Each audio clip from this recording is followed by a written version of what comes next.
আজই ডাউনলোড করুন আর এনজয় করুন আপনার পছন্দের শো। আমাকে না জানিয়ে দিদি এটা করেনি তো?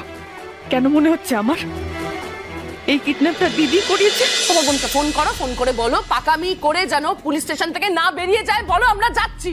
একদম ঠিক। আচ্ছা আমি একটা জিনিস বুঝতে পারছি না, মুক্তিপণ যদি দিতেই হয় তাহলে আমাদের পুলিশ স্টেশনে যাওয়ার দরকার আছে নাকি?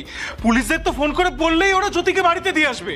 বাবা বাবা এই মুহূর্তে আমাদের পরবর্তী স্টেপ কি হতে পারে সেটা নিয়ে কিন্তু আলোচনা করা দরকার। এই ব্যাপারটা কিন্তু লোকাল থানার ইস্যু নয়। পুলিশের সাহায্য যদি নিতেই হয় তাহলে রাজ্য পুলিশের নিতে হবে। আরে চুপ করো, কি তখন থেকে পুলিশ পুলিশ করছো? এক মিনিট সরো। প্রবাল, আমি কি বলছি সেটা বুঝতে পারছো? আমি বলছি যেভাবে হোক টাকাটা দিয়ে আমার ছেলেকে অক্ষত অবস্থায় এক্ষুনি এই বাড়িতে নিয়ে আসবে, আর তারপর এই পুলিশের সাথে কথা বলে গাড়ি পাঠিয়ে যেভাবে হোক জ্যোতিকেও এই বাড়িতে নিয়ে এসো। Is that clear? ঠাকুরপো, এক্ষুনি আমার ঋষিকে আমার সামনে এনে দাঁড় করাও। যা টাকা লেগে যেখান থেকে পারো, আমি আর কিচ্ছু শুনতে চাই না। আমার ঋষিকে চাই, ব্যাস। আমার ঋষিকে দাও। ওকে বলো আমার ঋষিকে এনে দিতে। আমাদের ছেলে চলে আসবে, চলে আসবে, চলে আসবে।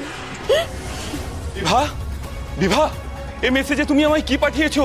ঋষিকে কেউ নাকি কিডন্যাপ করে নিয়েছে? হ্যাঁ, হে ভগবান। আর ওরা যায়নি মন্দিরে পুজো দিতে? জ্যোতি কোথায়? জ্যোতি আছে থানায় গুরুদেব। আঙ্কেল বলছি আপনি পুলিশ প্রোটেকশন দিয়ে আমার বোনকে নিয়ে আসবেন ঠিকই, বাট আমি তাও যেতে চাই। প্লিজ আমি যেতে চাই। ঠিক আছে ঠিক আছে, তুমি যখন যেতে চাইছো যাও, কিন্তু একটা গাড়ি নিয়ে যেও প্লিজ। হ্যাঁ ওকে।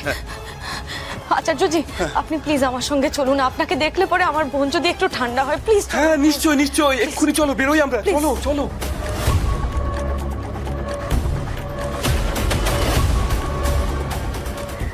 থ্যাংক ইউ স্যার ভয় পাওয়ার জন্য।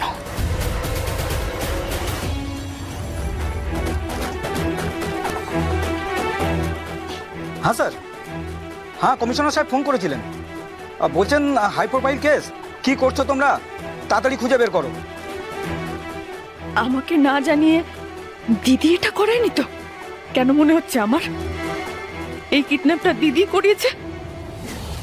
হ্যাঁ হ্যাঁ স্যার, আমি বলেছি স্যার, আমি বলেছি স্যার। জানি তো মিডিয়া তো মাছির মতো ভনভন করবে স্যার। না না স্যার, না না, আমি কোনো স্টেটমেন্ট দেবো না যতক্ষণ না কোনো আপনার ইনস্ট্রাকশন পাচ্ছি। হ্যাঁ ঠিক ঠিক আছে স্যার।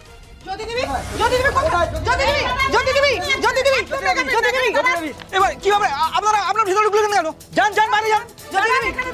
আপনি তো জ্যোতি ব্যানার্জি, ঋষি ব্যানার্জির স্ত্রী। আমরা খবর পেয়েছি আপনার স্বামী কিডন্যাপ হয়েছে। এক মিনিট, কি ব্যাপার বলুন তো আপনাদের? খবরটা কোথা থেকে পান আপনারা? থানা থেকে খবর পেয়েছি স্যার। কিডন্যাপাররা কজন ছিল কিছু কি জানতে পেরেছেন আপনারা? জ্যোতি দেবী, এটা কি পুরনো শত্রুতার জের? আপনি কি কিডন্যাপারদের দেখতে পেয়েছিলেন? আরে আপনারা যান।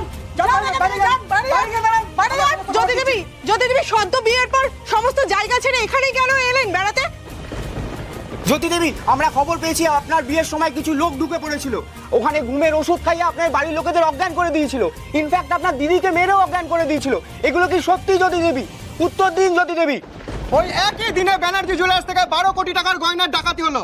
এই ডাকাতি এবং কিডন্যাপিং সবটাই কি লিঙ্ক? প্লিজ জ্যোতি দেবী জবাব দেবেন। স্যার আপনিও প্লিজ কিছু বলুন। শুনুন, ওনাকে প্লিজ ডিস্টার্ব করবেন না। অলরেডি উনি খুব ভয় পেয়ে আছেন। প্লিজ দেখুন, ওনার চোখের সামনে থেকে ওনার স্বামীকে তুলে নিয়ে যাওয়া হয়েছে। সুতরাং আপনারা একটু বোঝার চেষ্টা করুন। যান, বাইরে গিয়ে যান। অনুরোধ করছি, আপনারা কোনো খবর আমাদের পারমিশন ছাড়া আউট করবেন না, তাতে আমাদের কাজের ভীষণ ক্ষতি হবে। প্লিজ আপনারা বাইরে গিয়ে বসুন। বাবা বলছি আমি ঐশী আর মেশো যাবো ওদের সাথে। আচ্ছা সেটা পরে হবে। শৈবাল দা, আমার কথাটা একটু ঠান্ডা মাথায় শুনুন। দেখুন টাকা আপনি দিতেই পারেন, কিন্তু কি গ্যারান্টি আছে যে তার বদলে, মানে আমি কি বলতে চাইছি বুঝতে পারছেন তো? কিন্তু পুলিশের ভয় অনেক ক্রিমিনাল।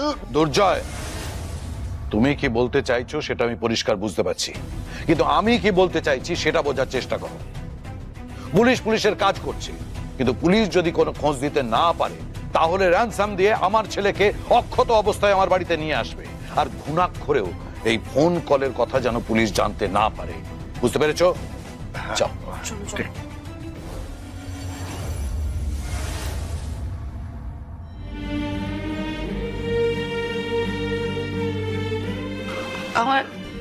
আমার ঋষিটা এত ভালো ছেলে, ওর সঙ্গে কেন এমন হয়? কেন বলো তোর কপালে সুখ সহ্য হয় না? একটার পর একটা ঝামেলা, একটার পর একটা বিপদ। কেন দেখো না কোথায় কোন ছেলে মরে গেল, ও নিজেকে দোষ দিল, ও নিজেকে দায়ী করলো, করে করে ট্রমার মধ্যে এমন চলে গেল যে চিকিৎসা করতে বিদেশ পাঠাতে হলো। বিদেশ থেকে যাও বা সুস্থ হয়ে এলো, ভাবলাম আমার কোলের ছেলে আমার কোলে ফিরলো তো। হ্যাঁ, আমি ভাবলাম যে ঠিক আছে পছন্দের মেয়ের সঙ্গে বিয়ে দিলে হয়তো সুখী হবে। ওই সুখ আবার সেই দেখো না কোথায় ধরে নিয়ে গেছে। আমার ছেলেটাকে কিভাবে রেখেছি কে জানে বলো।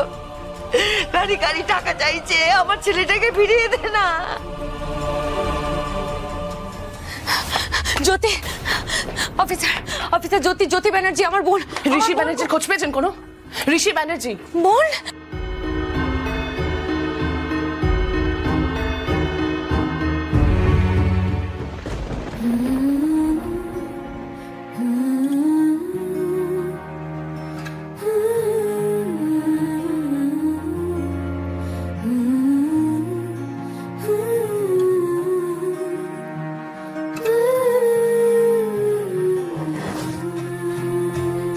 কত বড় সর্বনাশ হয়ে গেল রে বোন, কত বড় সর্বনাশ হয়ে গেল জানিস? আমি খুব ভয় পেয়ে গেছিলাম। আমার লিটারালি ঋষির জন্য ভীষণ টেনশন হচ্ছে, ভীষণ। হ্যাঁ রে, তোর সঙ্গে কিছু করেনি তোরা? হ্যাঁ বল না, বল না, তুই ঠিক আছিস তো? তুই কথা বল না, চুপ করে আছিস কেন? চোখে পাথর হয়ে গেছিস না? বল বোন। চোখে পাথর হয়ে গেছিস তো? হবি তো, চোখের সামনে এত বড় একটা দুর্ঘটনা ঘটে গেল, হবি তো। দাঁড়া দাঁড়া তো। অফিসার অফিসার কারা ছিল, কারা ছিল আপনারা দেখতে পাননি? হ্যাঁ, ঋষি ব্যানার্জির ফ্যামিলির উপর একের পর এক অ্যাটাক হয়ে যাচ্ছে আর আপনারা এখনো কাউকে ধরতে পারছেন না কেন? কেন এসব নাটক করছিস দিদি? তোর কি মনে হচ্ছে আমি কিছু গেস করতে পারছি না? শুনুন অফিসার, পুলিশ কমিশনারের সঙ্গে অলরেডি কিন্তু আমার কথা হয়ে গেছে। এতক্ষণ ধরে আপনারা কি করছেন আমি বুঝতে পারছি না। হ্যাঁ, ঋষি ব্যানার্জির একটা খবর পর্যন্ত এখনো দিতে পারলেন না আপনারা। দেখুন স্যার, আপনাদের ক্ষমতা আছে, আপনারা আমাদের সিনিয়রের কাছে কমপ্লেন করতেই পারেন, কিন্তু বিশ্বাস করুন খবরটা পাওয়ার পর থেকে কিন্তু আমরা কেউ বসে নেই। আমরা সমস্ত জায়গায় তল্লাশি শুরু করে দিয়েছি। আপনি আপনার বৌমাকে জিজ্ঞাসা করতে পারেন। না না, ওকে কিছু জিজ্ঞেস করার কোনো দরকার নেই। আপনি শুধু আমাকে একটা কথা বলুন, এতক্ষণ পর্যন্ত আমার ভাই ঋষি ব্যানার্জিকে খোঁজার জন্য আপনারা কি কি করেছেন? আমরা কিছু জানতে পারছি না কেন? আমাদের কাছে কোনো ইনফরমেশন নেই কেন অফিসার? দেখুন, আমরা আশেপাশের সমস্ত পরিত্যক্ত জায়গায় আমরা খোঁজ চালিয়েছি, আমরা সমস্ত রুট ব্লক করে দিয়েছি। এখনো ঋষিবাবুকে নিয়ে বেরোতে পারেনি বলে আশা করছি। তবে তবে কি বললেন যে গ্রামেও খানা তল্লাশি চালাচ্ছেন, সেখানেও কিছু পেলেন না? মুশকিলটা হলো আমরা গ্রামের খোঁজ খবর চালিয়েছি, কিন্তু গ্রামের লোকজন আমাদের কোনো রকম কেউ সাহায্য করছে না। স্যার, ওখানে চিরুনি তল্লাশি চালাতে হবে, বাইরে থেকে ফোর্স আনাতে হবে। আমরা সেই চেষ্টাই করছি স্যার। গ্রামের পিছনের দিকে একটা বড় বিল আছে, ফোর্স আসার আগে যদি ঋষিবাবুকে নিয়ে চলে যায় তাহলে খুব চাপ হয়ে যাবে।